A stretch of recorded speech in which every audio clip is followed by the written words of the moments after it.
15 ఏళ్ళలో ప్రత్యేక హోదా అన్నది నువ్వే, పాచిపోయిన లడ్డూలు అన్నది నువ్వే, కమ్యూనిస్ట్ కి జై అన్నది నువ్వే, వెంటనే బీజేపీని అతుక్కున్నది కూడా నువ్వే, ఉత్తరాది అహంకారమా అని అన్నది నువ్వే, ఇప్పుడు అక్కడికి వెళ్ళి ప్రచారం చేసేది నువ్వే, మన నుడి మన నది అనేది నువ్వే, ఆ తర్వాత బహుభాష అనేది నువ్వే, హిందీ గో బ్యాగ్ అన్నది నువ్వే, హిందీ షుడ్ కమ్ అనేది నువ్వే, ఇంగ్లీష్ ని వద్దన్నది నువ్వే, ఇప్పుడు హిందీ కావాలంటున్నది నువ్వే, కులాలు లేని రాజకీయం అనేది నువ్వే, కుల భావంతోన ఓట్లు వేయమనేది నువ్వే, విప్లవం అని ఊగింది నువ్వే, ఇప్పుడు సనాతనం అని అరుస్తున్నది నువ్వే.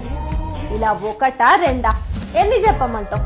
నీ మాటలు ఇష్టానుసారం, నీ చేతలు ఇష్టానుసారం, నీ స్వార్థం కోసమో పెన్ డ్రైవ్ కోసమో నువ్వు లొంగిపోయావు. మన రాష్ట్రానికే అనుకున్నా, ఇప్పుడు ఇతర రాష్ట్రాలకి ప్రమాదకారిగా మారావు. నీ వల్ల ఈ రాష్ట్రం ఎంతో నష్టపోతోంది, ఒక తరం నీ వల్ల నాశనం అయిపోతుంది. నువ్వు ఈ సమాజానికి ఎంత చీడ పురుగో మేధావి వర్గం ఆందోళన చెందుతోంది.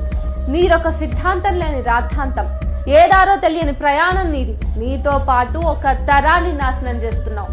నువ్వు సమాజానికి ఏం చెప్పలేను నేను ఇంకా.